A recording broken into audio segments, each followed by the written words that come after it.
Salut tout le monde, c'est Lucas. On se retrouve pour une nouvelle vidéo, la suite de la dalle. Donc cette semaine, le match était Saint-Étienne-Angers, un match à l'extérieur à Geoffroy-Guichard. Donc c'était un dimanche après-midi à 15 h. Voilà, ça s'est fini sur le score de 1 partout, but de Cavella dès la 50e seconde de jeu, donc une minute de jeu, but de Cabella. Et but pour nous de Mangani sur penalty à la 9e minute, même si on aurait pu marquer plus de buts. On a dominé le match au point, enfin au niveau du jeu. Au niveau des statistiques, 15 frappes à 8 par exemple, on touche 3 fois la barre et Ruffier fait un très très gros match. Donc on va voir ça ensuite, on verra, on va parler, on va faire comme la dernière fois. Donc je vais commencer par les 3 choses que j'ai préférées dans ce match. Donc tout d'abord je dirais plutôt le positionnement d'Angelo Fugini dans l'axe. C'est bien mieux par exemple que Lassana Koulibaly. Il est bien mieux que sur un coup de T. Pardon, je ramasse vite fait ma petite feuille. Il est plus vif, plus agile, plus technique. Plus précis aussi dans ses transmissions, etc. Il se projette plus vers l'avant et permet de créer plus de danger. Et dans l'axe, à côté de Mangani Santamaria, je trouve ça beaucoup plus intéressant que Koulibaly, même si Koulibaly est un bon joueur. Mais je trouve que Koulibaly a encore à progresser et Fulgini est plus haut niveau. Et franchement, sa présence dans l'axe à côté de Mangani Santamaria m'ont beaucoup convaincu.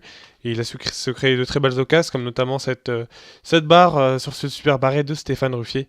Donc voilà. Ensuite, la deuxième chose qui m'a plu, c'est un bloc solide, haut et assez compact, accompagné comme toujours du pressing, ce qui va permettre de créer des erreurs de relance pour les défenseurs et le goal stéphanois, même le milieu de terrain stéphanois. Et ça nous a permis aussi d'avoir des récupérations assez hautes du ballon pour créer et pour se projeter vite vers la surface adverse et y être le plus rapidement possible. Et ça nous a servi plusieurs fois, on a d'ailleurs failli marquer des buts sur des relances un peu ratées des stéphanois. Et donc ce pressing là, que même Crivelli par exemple fait sur...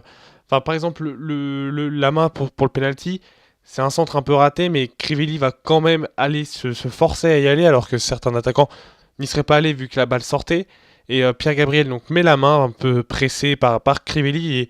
Et voilà, je trouve que ce bloc haut solide et ce pressing sont vraiment de très très très très bon augure. Et les joueurs, ils n'hésitent pas à tirer de loin, de bombarder. En fait, ça crée de très belles occasions. Comme par exemple Mangani qui te frappe la barre de très loin. Enfin, très loin, une très très belle frappe. Santamaria, à un moment, il a tenté mauvais pied aussi. Bon, la frappe, elle est pas mal, elle est pas mal. Mais bon, elle est pas dedans. Mais voilà, parfois, ça pourra rentrer. C'est vraiment très bon augure si les joueurs décident vraiment de frapper de loin. Ça peut que être bénéfique pour le SCO. Et ça finira forcément par rentrer. Après, je vais parler vraiment de ce qui m'a moins plu. Donc j'ai envie de dire le Tellier. Le Tellier, c'est de pire en pire. Le but de Cabella, il pourrait être complètement évité. Et j'ai entendu d'ailleurs, c'était sur le CFC. Ils ont dit une chose que je pensais totalement pareil, c'est que sur le but, en fait, le Tellier, il sort en retard. Il sort en retard, il se tourne et il tend quasi pas les bras. Voilà, normal qu'il n'arrive pas à arrêter le ballon. Après, voilà, c'est vraiment con, mais franchement, j'ai vraiment entendu ça sur le CFC. Je sais plus qui c'est qui l'avait dit. Et voilà, j'étais totalement de cet avis. Et même plein de fois, le Tellier, on le voit, on s'en parlait en fait, son placement, ses sorties tardives. Enfin, quand il sort, du moins, il est toujours au fond de sa cage, alors qu'il devrait être. Quand on a le ballon, il devrait monter pour venir aider ses défenseurs dans les relances, notamment, etc. Mais bon, vu qu'il a un jeu au pied, on le connaît, merdique. Voilà, donc le Tellier, franchement, c'est de pire en pire. Et on va lancer un hashtag Michel titulaire. Donc je vais vous le mettre sur l'écran. Et si vous voulez mettre sur Twitter, hashtag Michel titulaire, vous pouvez identifier le SCO, c'est Chaban. Ça peut être marrant. Après, comme la semaine dernière, frappez plus tôt. Frappez plus tôt, surtout Guillaume, Baptiste Guillaume. À un moment, il a une occasion. Oh, pourquoi il frappe pas? Sérieusement, pourquoi il frappe pas? Voilà, c'est à se demander pourquoi il frappe pas, etc. Et une troisième truc qui m'a pas plu, j'ai pas vraiment trouvé de troisième chose qui m'ont pas plu parce que globalement, on a vu un beau match. On a vu un beau match. Peut-être Bamba dans ses défenses, mais non, même pas. J'ai pas trouvé vraiment de troisième truc qui ont pas plu sur ce match parce que moi, globalement, j'ai vu un beau match. J'ai vu. Bon, il y a forcément des erreurs, il y a forcément des choses à revoir, mais globalement, pour moi, il y avait vraiment deux choses qui m'ont vraiment déçu. C'est le Tellier, comme d'hab, et qui frappe, qui met beaucoup de temps à frapper, malgré que les joueurs frappent beaucoup quand même. Voilà. Donc, on va directement passer au top 3 des joueurs. Donc, en numéro 1, j'ai mis Mangani. Un but sur penalty, mais bon, un but quand même. Une grosse barre.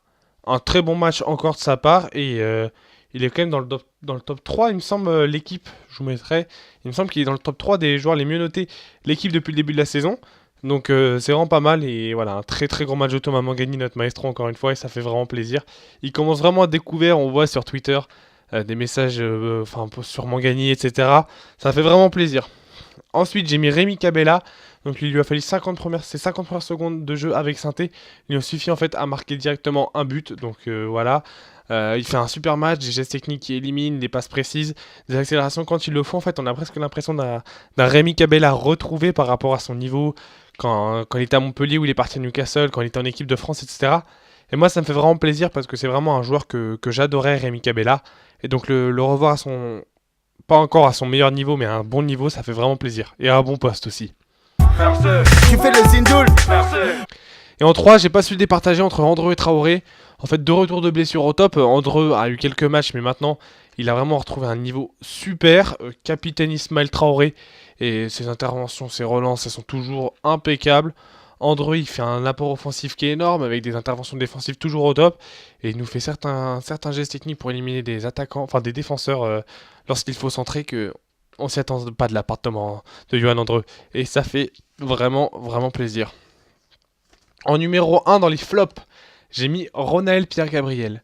Le défenseur de Sainté qui fait la main. Alors sa main, faut vérifier. Mais sa main, c'est incroyable. Il va limite mettre il la tape comme ça. Après, c'est pas facile, c'est sûr, mais d'où il lève la main comme ça. Et franchement, je le pénalise pas pour ça dans le flop. Je le mets surtout pour ce nombre de passes interceptées, ses relances ratées, ses gestes défensifs où il se fait déborder sur le côté. Non, franchement, Pierre-Gabriel a été vraiment à la peine sur ce match. En 2, j'ai mis Le Tellier, j'en ai déjà parlé, on va pas revenir dessus, mais en 2 dans le flop. Le Tellier, il aurait pu être même numéro 1, mais bon, voilà, il se sauve bien, il y a eu la petite blessure. Et en 3, j'ai un peu hésité entre Amouma et Crivelli. Crivelli, je l'ai trouvé un peu plus décevant que d'habitude, même s'il a fait quand même des bonnes perfs. Après, il est toujours violent et comment il balaye Dabo à la fin, c'est inacceptable. Il va prendre quelques matchs. Mais Crivelli, je l'ai pas trouvé décevant, mais son apport était un peu moins important, j'ai l'impression, que d'habitude. Et Amouma, en fait, il était complètement invisible dans la première mi-temps. Du coup, il est sorti à la mi-temps pour Jojo Bamba, qui a d'ailleurs fait ses retrouvailles avec son pote Isma Traoré et tous ses potes du SCO. Voilà, ça faisait plaisir de voir Bamba, même si j'aurais préféré qu'il porte le maillot noir et blanc. Donc voilà. Bon, j'espère que cette nouvelle vidéo vous aura plu. Si le concept continue de vous plaire, si vous voulez proposer des modifs, n'hésitez pas dans le commentaire. C'est fait pour ça, les gars. Et donc, si la vidéo vous a plu, abonnez-vous, lâchez un like. Ciao, les gars. Tu soutiens la famille.